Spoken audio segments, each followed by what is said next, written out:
Hello बच्चों, देखो हमने अभी पिछली वर्कशीट में अच्छे से समझा था कि धातु जो होती हैं वो अभिक्रियाशील होती हैं। कुछ धातु बहुत अधिक अभिक्रिया करती हैं और कुछ धातु जो होती हैं वो बहुत धीरे धीरे करती हैं, कुछ नहीं करती। तो उनकी अभिक्रियाशीलता को समझने के लिए हमने एक बहुत अच्छा ये एक्सपेरिमेंट किया है। हमने 5 टेस्ट ट्यूब लिए हैं। ये ए टेस्ट ट्यूब है, इसमें हमने लिया है कॉपर सल्फेट का विलयन। ये नीले रंग का देख रहे हैं आप, ये नीले रंग का कॉपर सल्फेट होता है। और बी में भी हमने कॉपर सल्फेट लिया है। एक टेस्ट ट्यूब हमने सी ली जो कि थर्ड टेस्ट ट्यूब है, इसमें हमने लिया है जिंक सल्फेट का विलयन। ठीक है बच्चों। और 4 टेस्ट ट्यूब ये डी है, इसमें हमने लिया है आयरन सल्फेट का विलयन। और अगेन जो 5वीं टेस्ट ट्यूब है जिसको हमने ई का नाम दिया, उसमें भी हमने जिंक सल्फेट का विलयन लिया है। तो हमारे पास ये अलग अलग विलयन है। अब हम देखेंगे कि जब हम इन विलयन के अंदर मीन्स इनके घोल में धातु डालेंगे और जो धातु डालेंगे तो वो कैसे क्रिया करेगी, क्रिया होगी या नहीं होगी। ठीक है, अच्छे से आप देखिए। जैसे कि पहले टेस्ट ट्यूब ए में हमने कॉपर सल्फेट के अंदर डाला जिंक। ठीक है, ये देखो बेटा, ये जिंक धातु है। ये मैंने कॉपर सल्फेट के विलयन में ये देखो ये डाल दी। ठीक है, अब आप देखिए इसको मैंने अच्छे से इसको चलाया। ये देखो आप कलर चेंज हो रहा है। इसमें हमने जिंक धातु डाली है, किसके अंदर, कॉपर सल्फेट में। और अभी मैंने इसको थोड़ी देर के लिए रख दिया। अभी क्रिया हम देखते हैं कैसी होती है। दूसरी वाली टेस्ट ट्यूब जिसमें कॉपर सल्फेट था, उसमें हमने लोहे का चूरा डाला, ये आयरन का। ये देखो मैं डाल रही हूँ इसमें, ये लोहे का चूरा है, काले काले रंग का आपको दिख रहा है। टेस्ट ट्यूब के अंदर मैंने डाला। अब हम देखेंगे इसमें क्या हुआ, थोड़ी देर के बाद ऑब्जर्व करते हैं।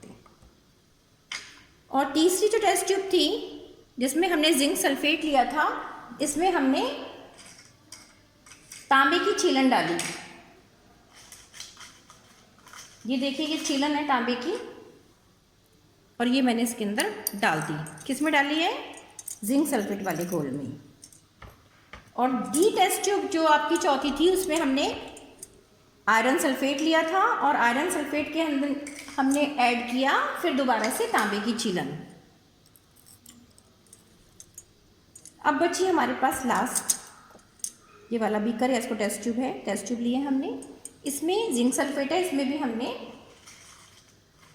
क्या करा, लोहे का चूरा डाला। अब ये देखिए अभिक्रिया किस में होती है किस में नहीं, ये हम ऑब्जर्व करेंगे। हमने रख दिया, थोड़ी देर के बाद हम ऑब्जर्व करेंगे।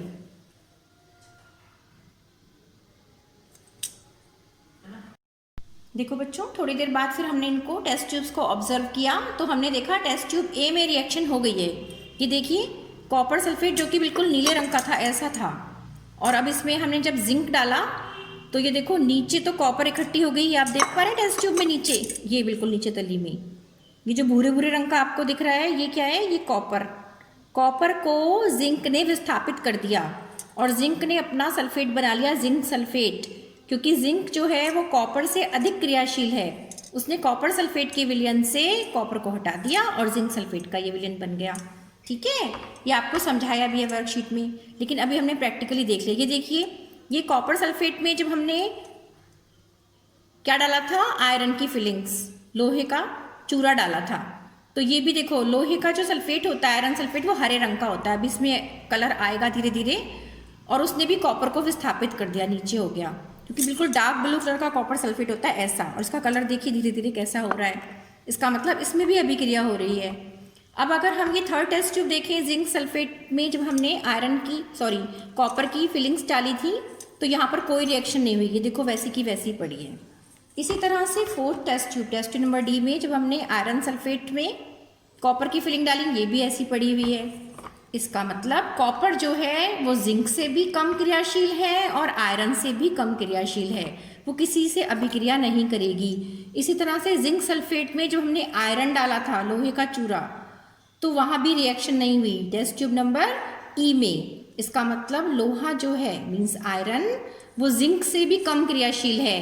तो इस तरह आपने 3 धातुओं की अभिक्रियाशीलता पढ़ ली, एक जिंक की, एक कॉपर की और आयरन की। तीनों में सबसे अधिक क्रियाशील कौन सी निकल कर आई, जिंक धातु। कौन सी, जिंक धातु, जो ऐसी होती है देखिए, सबसे अधिक अभिक्रियाशील है। और इसके बाद आई आयरन, ये लोहे का चूरा जो मैंने आपको पहले भी दिखाया था, ये देखिए। इसके बाद सबसे लीस्ट जो रिएक्टिव है, सबसे कम अभिक्रियाशील, वो है कॉपर। और हम इस तरह से इसको अभिक्रियाशीलता श्रेणी में लगा सकते हैं। ये देखिए कॉपर के फिगर। ओके बच्चों, ठीक है। तो अच्छे से आपको समझ आ गया है। अभिक्रिया लिखकर आप इसको ढंग से क्या करेंगे, आंसर्स को लिखेंगे। थैंक यू बच्चों। देखो बेटा, हमने अभी धातुओं की रासायनिक अभिक्रियाएं पढ़ी हैं। उसमें हमने सबसे पहले कॉपर सल्फेट की जिंक से रिएक्शन करी।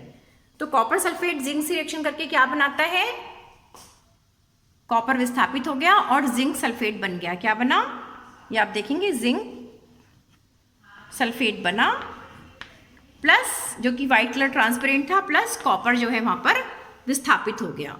इसका मतलब ये विस्थापन अभिक्रिया हो गई और जिंक जो है वो कॉपर से अधिक क्रियाशील है।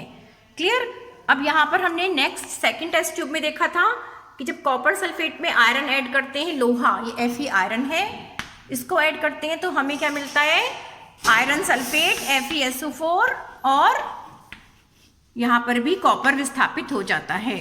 ओके बच्चों, इसका मतलब दोनों इक्वेशन से हम ये बात सीख पाए कि कॉपर जो है वो सबसे कम क्रियाशील है, जिंक से भी और आयरन से भी। अब हमने देखा कि जिंक सल्फेट में कॉपर डालने के बाद कोई क्रिया नहीं होगी। इसी तरह से आयरन सल्फेट में जब कॉपर डाला तो भी कोई क्रिया नहीं हुई, क्योंकि ये कम क्रियाशील धातु है इन दोनों से। लेकिन लास्ट वाली इक्वेशन को हम देखें कि जिंक सल्फेट में जब आयरन डाला तब भी कोई क्रिया नहीं हुई। इसका मतलब आयरन क्या है, लोहा जिंक से भी कम क्रियाशील है। तो अगर हम इनको रिएक्टिविटी के डिक्रीजिंग ऑर्डर में लगाएंगे तो हम देखेंगे सबसे ऊपर आएगा, सबसे पहले आता है जिंक, और जिंक के बाद आएगा आयरन, आयरन मतलब Fe, और उसके बाद आएगा कॉपर। ओके, तो ये भी आपका जो क्वेश्चन पूछा गया वो भी यहाँ पर सॉल्व हो जाता है। इसी तरह से और मेटल्स के बारे में भी आप जान सकते हैं। अभी आप इतना याद रखिए और इसको अच्छे से करना। ओके, थैंक यू बच्चों।